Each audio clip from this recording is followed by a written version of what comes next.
নবীজি সাল্লাল্লাহু আলাইহি সাল্লামের শিখানো এই দোয়াটি আপনি 6 বার পাঠ করুন, কঠিন রোগ আর আপনার হবে না। কঠিন রোগ থেকে রব্বি কারীম মুক্তি দান করবেন। আপনি যদি অসুস্থ হয়ে থাকেন, আপনি দ্রুত সুস্থ হয়ে যাবেন। প্রিয় ভাই বোনেরা, যদি অসুস্থ হয়ে পড়ে কেহ পরিবারের, তাহলে সে নিজে তো অস্থির হয়ে পড়ে, পরিবারে যারা রয়েছে তারাও তার সাথে চলতে চলতে অস্থির হয়ে পড়ে। একসময় দেখা যায় বিরক্ত হয়ে পড়ে, কি করবে, কোনো দিক খুঁজে পায় না। দেখা যায় রোগ হয়েছে, যত ঔষধ সেবন করে রোগ সুস্থ হয় না। অনেক কঠিন রোগে আক্রান্ত হয়ে পড়েছে, ঔষধ সেবন করলেও ভালো হচ্ছে না। তারপরে দেখা যায় ঔষধ পাল্টিয়ে, ডাক্তার পাল্টিয়ে, একের পর এক ঔষধ সেবন করে, ডাক্তার পাল্টিয়ে অন্য ঔষধ দেয়, রোগ কোনোভাবেই দূর হচ্ছে না, সুস্থ হচ্ছে না, অসুস্থতা লেগেই রয়েছে। সে সময় পরিবারের সকলে বিরক্ত হয়ে পড়ে যে এখন কি করব, দুশ্চিন্তায় পড়ে যায়, বা যে রোগে আক্রান্ত হয়ে পড়ে সেও অনেক বিরক্ত হয়ে পড়ে যে কি করব, কোনো দিক খুঁজে পাচ্ছে না। আপনি রব্বি কারীমের কাছে বলুন, রব্বুল আলামিন রোগ দিয়েছে, রব্বুল আলামিন সেই রোগ থেকে আপনাকে মুক্তি দান করবেন। আপনি আল্লাহ রব্বুল আলামিনের কাছে বলে দেখুন না, সবকিছু রব্বুল আলামিনের কাছে রয়েছে, রব্বুল আলামিনের কাছে একটু বলে দেখুন কি হয়। আপনি দোয়াটি 6 বার পাঠ করুন। নবীজি সাল্লাল্লাহু আলাইহি ওয়াসাল্লাম দোয়াটি শিখিয়েছেন, এই দোয়াটি আপনি 6 বার পাঠ করুন, কঠিন রোগ হবে না। যদি অসুস্থ থাকেন তাও সুস্থ হয়ে যাবে ইনশাআল্লাহ। প্রিয় ভাই বোনেরা, আমলটি কখন কিভাবে করবেন, কোন নিয়মে করবেন, আমলটি করে কিভাবে আপনি উপকৃত হবেন, আমি সব কিছুই বলে দিচ্ছি। আপনারা এই দোয়াটি পাঠ করে যখন উপকার পাবেন, ফলাফল পাবেন, আপনি আনন্দিত হয়ে যাবেন, অতি দ্রুত আপনি সুস্থ হয়ে যাবেন। প্রিয় ভাই বোনেরা, আমলটি কেমন করে করবেন? যখন আমলটি করবেন এর পূর্বে আপনি উত্তম রূপে ওযু করবেন। উত্তম রূপে ওযু করে পবিত্রতা অর্জন করে পবিত্র স্থানে বসবেন, দাঁড়াবেন। যে কোনো অবস্থায় আপনি আমলটি করতে পারেন। প্রিয় ভাই বোনেরা, মাগরিব এবং ফজরের নামাজ অর্থাৎ সকাল সন্ধ্যা আপনি আমলটি করতে পারেন। মাগরিবের নামাজের পর, ফজরের নামাজের পর, ফজরের নামাজের পর, মাগরিবের নামাজের পর, এই সকাল সন্ধ্যা আপনি আমলটি করুন। বা দিনের অন্য যে কোনো সময় আপনি আমলটি করতে পারেন। সকাল সন্ধ্যা তো আপনি আমলটি করবেনই, দিনের যে কোনো সময় আপনি এই দোয়াটি পাঠ করতে পারেন। আপনার মনকে স্থির করে নির্জন একটি জায়গায় বসে আপনি আমলটি করুন। আপনি রোগী, আপনিও করতে পারেন, পরিবারে যারা রয়েছে তারাও আপনার জন্য এই আমলটি করতে পারে। করে রব্বুল আলামিনের কাছে যদি বলে, তাহলে রব্বুল আলামিন রোগ থেকে মুক্তি দান করেন। অনেক পেরেশানির মধ্যে পড়ে গিয়েছেন, ডাক্তারের কাছে যেতে যেতে আপনারা পেরেশানির মধ্যে পড়ে গিয়েছেন, কষ্ট হচ্ছে, সিরিয়াল নিতে নিতে কষ্ট হচ্ছে, আর পারছেন না। আপনি রব্বুল আলামিনের শরণাপন্ন হন। একবারও তো রব্বুল আলামিনের কাছে বলেন নাই, রব্বুল আলামিনের কাছে বলে দেখুন না কি হয়। দাওয়া এবং দোয়া একই সাথে আপনি চালান, ঔষধ সেবন করেন, সাথে সাথে রব্বি কারীমের সাথে সম্পর্ক স্থাপন করুন। রব্বুল আলামিনের কাছে বলুন, হে আল্লাহ, আপনি তো দিয়েছেন এই রোগ, আপনি দূর করে দিন আল্লাহ, আমরা অস্থির হয়ে পড়েছি, পারছি না। পরিপূর্ণ বিশ্বাস নিয়ে বলে দেখুন না কি হয়। অসুস্থ রোগী সুস্থ হয়ে যাবে ইনশাআল্লাহ। প্রিয় ভাই বোনেরা, এভাবে যদি আপনি মাগরিবের নামাজের পর পড়েন বা ফজরের নামাজের পরে পড়েন, তাহলে আপনি ধরে নিন আপনি মাগরিবের নামাজের পরে এই দোয়াটি পাঠ করবেন, এই আমলটি করবেন। তাহলে মাগরিবের নামাজ শেষ করে কিছু তাসবিহ তাহলিল রয়েছে সেটি আগে আদায় করবেন। একবার আল্লাহু আকবার, 3 বার ইস্তেগফার, আস্তাগফিরুল্লাহ, আস্তাগফিরুল্লাহ, আস্তাগফিরুল্লাহ। তারপরে একবার আয়াতুল কুরসি পাঠ করবেন। আয়াতুল কুরসি পাঠ যখন হবে, তারপরে আপনি পাঠ করবেন, আল্লাহুম্মা আনতাস সালাম ওয়া মিনকাস সালাম, তাবারাকতা ওয়া তাআলাইতা ইয়া যাল জালালি ওয়াল ইকরাম। এভাবে যখন পড়া হয়ে যাবে, তারপরে আপনি 100 বার তাসবিহ পাঠ করবেন। 33 বার সুবহানাল্লাহ, 33 বার আলহামদুলিল্লাহ, 34 বার আল্লাহু আকবার। এভাবে যখন পাঠ করা হয়ে যাবে এই তাসবিহগুলো, তারপরে আপনি সেই দোয়াটি পাঠ করবেন। বলে দিচ্ছি আমি, সেই দোয়াটি পাঠ করার পূর্বে 3 বার ইস্তেগফার পাঠ করবেন। আপনার জীবনের গুনাহের কথা স্মরণ করে ক্ষমা প্রার্থনা করবেন। আস্তাগফিরুল্লাহ, আস্তাগফিরুল্লাহ, আস্তাগফিরুল্লাহ। বা পূর্ণ ইস্তেগফারটি আপনি পাঠ করতে পারেন। আস্তাগফিরুল্লাহ রাব্বি মিন কুল্লি যামবিন ওয়া আতুবু ইলাইহি, লা হাওলা ওয়ালা কুওয়াতা ইল্লা বিল্লাহিল আলিয়্যিল আযীম। এভাবে যখন ইস্তেগফার পাঠ করা হয়ে যাবে 3 বার, তারপরে 3 বার দুরূদ শরীফ সাল্লাল্লাহু আলাইহি ওয়াসাল্লাম, সাল্লাল্লাহু আলাইহি ওয়াসাল্লাম, সাল্লাল্লাহু আলাইহি ওয়াসাল্লাম, এভাবে যখন ইস্তেগফার দুরূদ শরীফ পাঠ করা হয়ে যাবে, তারপরে আপনি সেই দোয়াটি পাঠ করবেন। যখন পাঠ করবেন মনে মনে চিন্তা করবেন, আমি কঠিন রোগে আক্রান্ত, আল্লাহ আমাকে সুস্থতা দান করেন। আল্লাহ আল্লাহ পরিবারের সকলে বিরক্ত হয়ে পড়েছে, আমি অস্থির হয়ে পড়ছি, কি করব? কোনো তাই কাজ হচ্ছে না, ঔষধ কাজ করছে না, ঔষধ পাল্টিয়ে পাল্টিয়ে আমি খাচ্ছি, ডাক্তার পাল্টিয়ে পাল্টিয়ে আমি দেখাচ্ছি, কোনোভাবেই কাজ হচ্ছে না, কি করব? আপনার শরণাপন্ন হয়েছে, আপনি মাফ করে দিন, এই রোগ থেকে আমাকে মুক্তি দান করুন। এভাবে পরিপূর্ণ বিশ্বাস নিয়ে রব্বে কারিমের কাছে আপনি বলবেন। বলে দেখুন না, রব্বে কারিমের কাছে তারই সব শক্তি রয়েছে, আর কাহারও শক্তি নাই আপনার রোগ থেকে মুক্তি দান করার। এই ঔষধেরও শক্তি নাই, ঔষধ তো একটি মাধ্যম, সুন্নাত। নবী সাল্লাল্লাহু আলাইহি ওয়াসাল্লাম ঔষধ সেবন করছেন, এই জন্য আমিও ঔষধ সেবন করি, আমরাও ঔষধ সেবন করি, কিন্তু ঔষধের তো কোনো শক্তি নাই। ঔষধকে দিয়ে বানায়, ওর কি শক্তি রয়েছে? ঔষধ গিয়ে রব্বে কারিমের কাছে জিজ্ঞেস করে, হ্যাঁ আল্লাহ আমি কি কাজ করব, শুরু করব কাজ?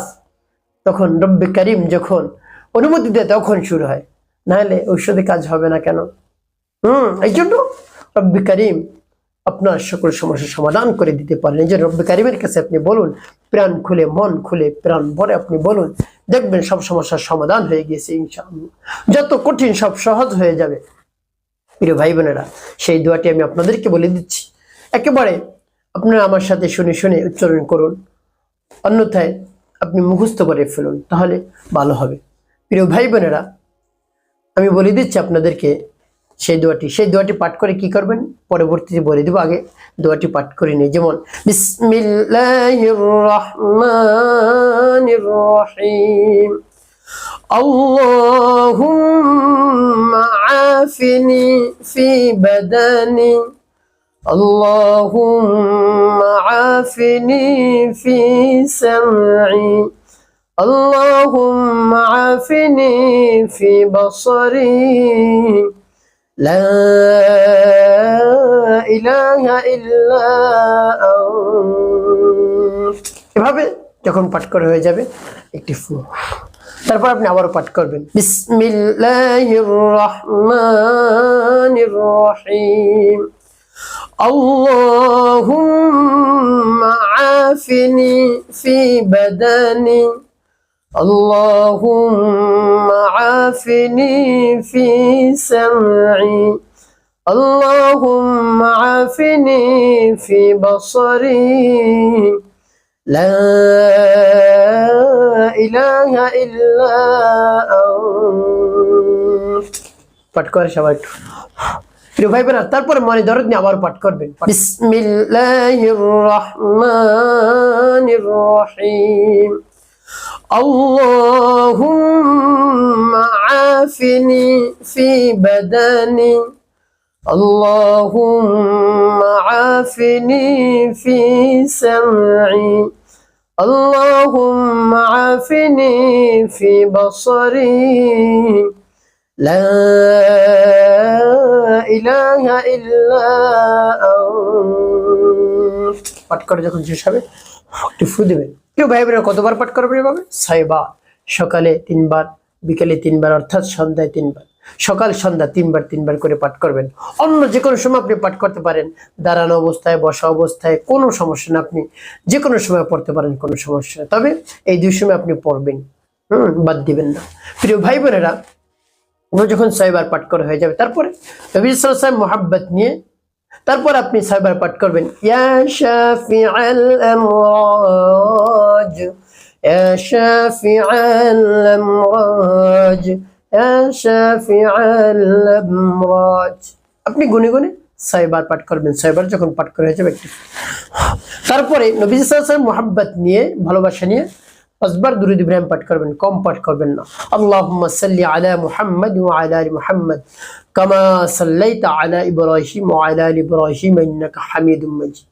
আল্লাহুম্মা বারিক আলা মুহাম্মাদ ওয়া আলা আলি মুহাম্মাদ কামা বারাকতা আলা ইব্রাহিম ওয়া আলা আলি ইব্রাহিম ইন্নাকা হামিদুম মাজিদ। আল্লাহুম্মা সাল্লি আলা মুহাম্মাদ ওয়া আলা আলি মুহাম্মাদ কামা সাল্লাইতা আলা ইব্রাহিম ওয়া আলা আলি ইব্রাহিম ইন্নাকা হামিদুম মাজিদ।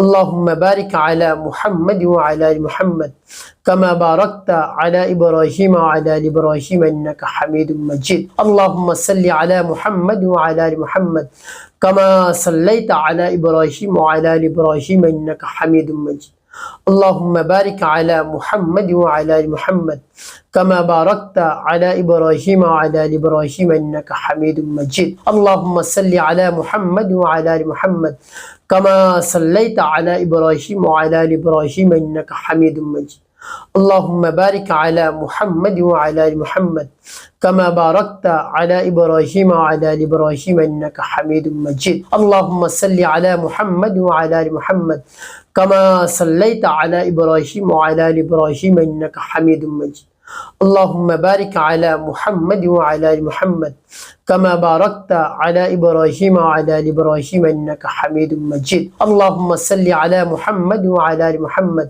كما صليت على إبراهيم وعلى آل إبراهيم إنك حميد مجيد اللهم بارك على محمد وعلى آل محمد كما باركت على إبراهيم وعلى آل إبراهيم إنك حميد مجيد এভাবে যখন দুরূদ ইব্রাহিম পাঠ করা হয়ে যাবে পাঁচবার তারপরে দুটি ফু ভাই বোনেরা যখন আপনার আমলটি করা শেষ হবে আপনি তো নির্জনে বসে বসে আমলটি করলেন তারপরে আপনি রব্বুল আলামিনের দরবার হাত উত্তোলন করে মোনাজাতে দু ফোঁটা চোখের পানি ফেলুন দেখবেন সাথে সাথে আপনার দোয়া রব্বি কারীম কবুল করে নিয়েছেন রব্বি কারীমের কাছে বলবেন হে আল্লাহ আমাকে মাফ করে দিন আল্লাহ সব ধরনের অন্যায় অপরাধ ক্ষমা করে দিন আল্লাহ সকলকে মাফ করে দিন জিন্দা মুর্দা যত মুমিন মুমিনাত মুসলিমিন মুসলিমাত রয়েছে সকলকে মাফ করে দিন হে আল্লাহ আপনি সব কিছু পারেন সব শক্তি আপনার শক্তির উৎস আপনি আল্লাহ আপনি বাদশাহের বাদশা আমিরের আমির সবকিছু আপনি আমাদের দিয়ে থাকেন আপনার কুদরতি